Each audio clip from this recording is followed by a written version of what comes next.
नवीन घडामोडी पाहण्यासाठी आपल्या बारामती झटका या यूट्यूब चॅनलला सबस्क्राईब करा व बेल आयकॉन दाबा, म्हणजे ताज्या घडामोडी आपणापर्यंत पोहोचतील. अकलूज येथे सहारा इन्स्टिट्यूटच्या हॉलमध्ये अखिल भारतीय श्री संत नामदेव क्षत्रिय एकसंघ 23 व 24 जुलै 2025 रोजी श्री क्षेत्र पंढरी नगरीत संपन्न होणारे श्री संत शिरोमणी नामदेव परिवाराचा 675व्या संजीवन समाधी सोहळ्यासंदर्भात आयोजित नियोजन बैठक पार पडली.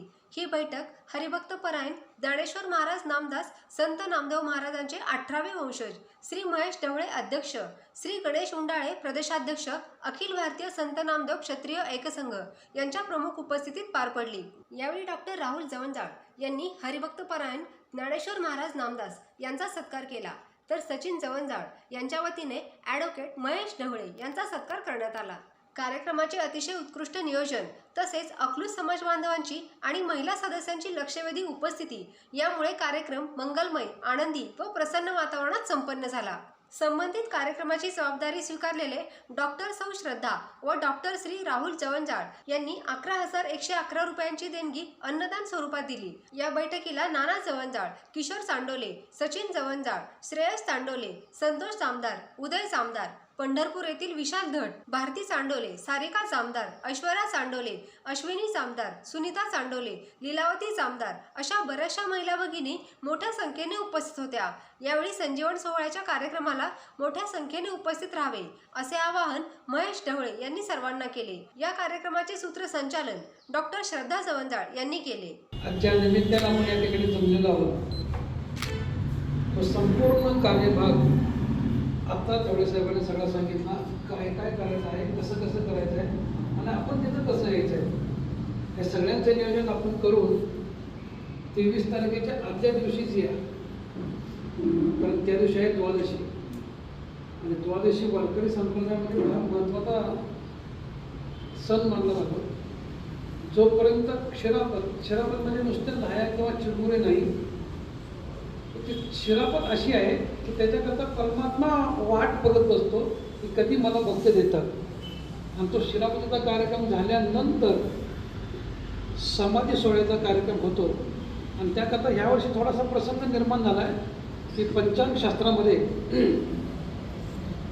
2 गीता एकत्र येतात आणि त्याच नियमाप्रमाणे द्वादशी आणि त्रयोदशी ह्यावेळेस एकत्र आलेली आहे.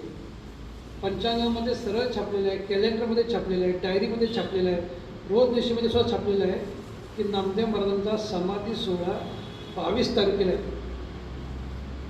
पण वारकरी संप्रदायाच्या नियमाप्रमाणे जोपर्यंत क्षीरापत होत नाही तोपर्यंत समाधी उत्सव होत नाही. कॅलेंडरमध्ये जरी 22 तारीख दिलेली असली तरीसुद्धा आम्ही सगळ्यांनीच आव्हान केलेलं आहे, आव्हान करतोय आहे. त्याचा अजून प्रसिद्धी बी होईल पेपरमध्ये, अजून कोणत्या वर्तमानपत्रामध्ये किंवा अजून जे काही असतील साधनं, ह्या प्रत्येकातून 23 तारखेला नामदेव महाराजांचा समाधी सोहळा करावा असं आम्ही निश्चित करून सगळ्यांना सांगू. पण आता सांगितल्याप्रमाणे नामदेव महाराजांच्या अशा गोष्टी की ज्या गुगलमध्ये मिळणार नाहीत, सहज कुणी ऐकल्या नसतील. खरं तर नामदेव महाराजांचं चरित्र असं दिव्य भव्य आहे. प्रत्यक्ष हा प्रसंग फार भयानक होता, निकट होता. आणि त्यावेळेस वारकरी संप्रदायाची स्थापना ज्ञानेश्वर महाराजांनी केली आणि त्या स्थापनेला विस्तार करण्याचं काम नामदेव महाराजांनी केलं. आता सहज म्हणतात आपण ऐकले की नामदेव महाराज पंजाबपर्यंत गेले, पंजाबपर्यंत गेले,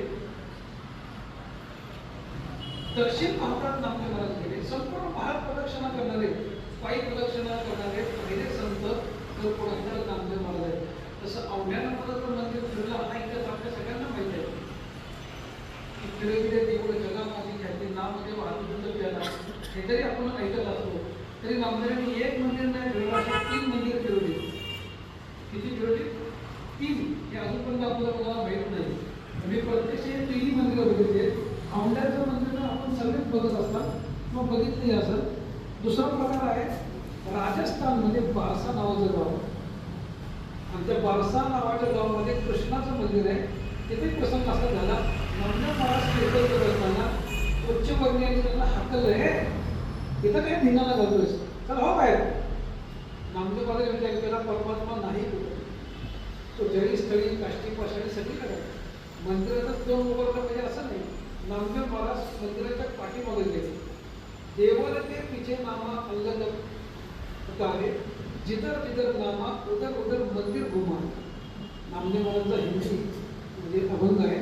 त्यांच्या अभंगातून नामदेव सांगतात की जिथं जिथं मी देवाचं नाव घेईल तिथं तिथं परमात्मा येऊ लागला. नामदेव महाराज त्या बारशीमध्ये पाठीमागे गेले मंदिराच्या आणि तिथं भजन करू लागले. भगवंताला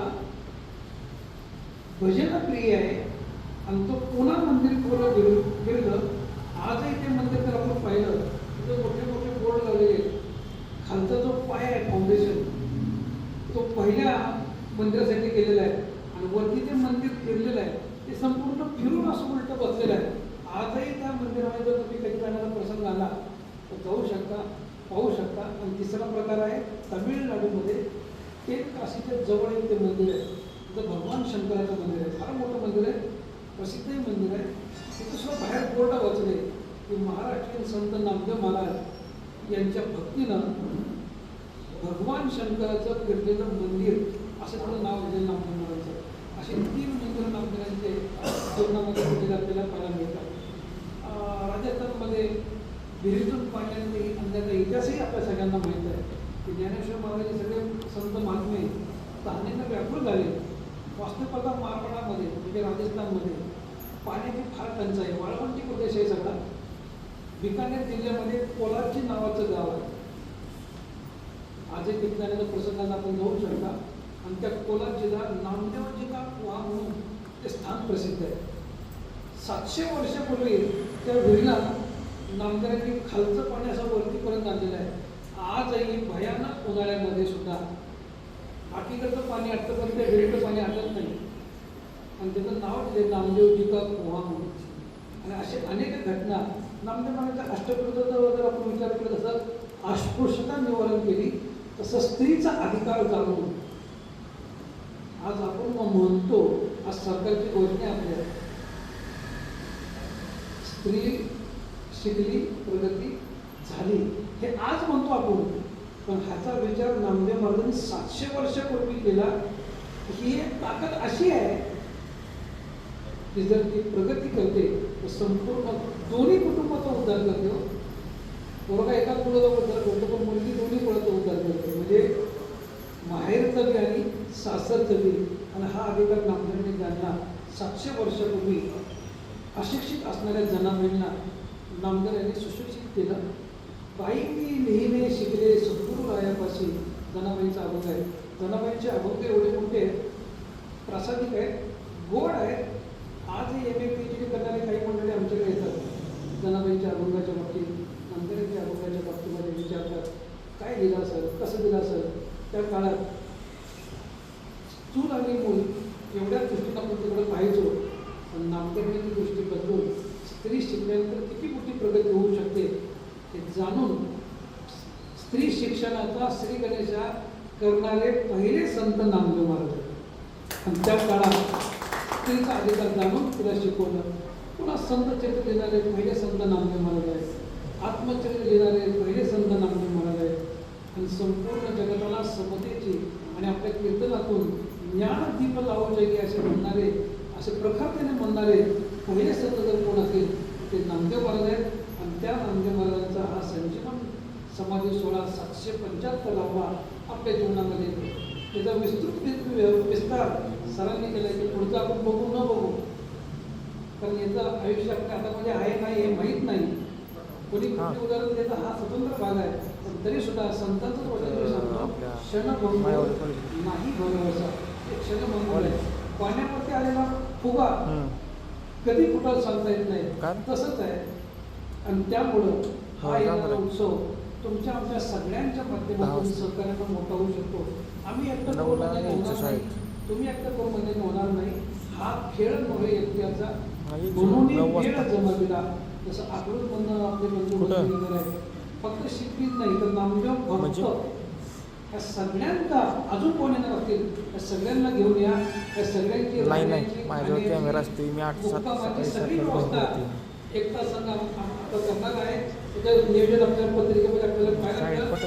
आणि आज संपूर्ण भारतामधून याकरता हा उत्सव साजरा करण्याकरता मंडळी येणार आहे. तेव्हा या सगळ्या नामदास परिवाराच्या वतीनं मी सगळ्यांना पुनश्च विनंती करतो की आपण या सोहळ्याकरता जोडूया.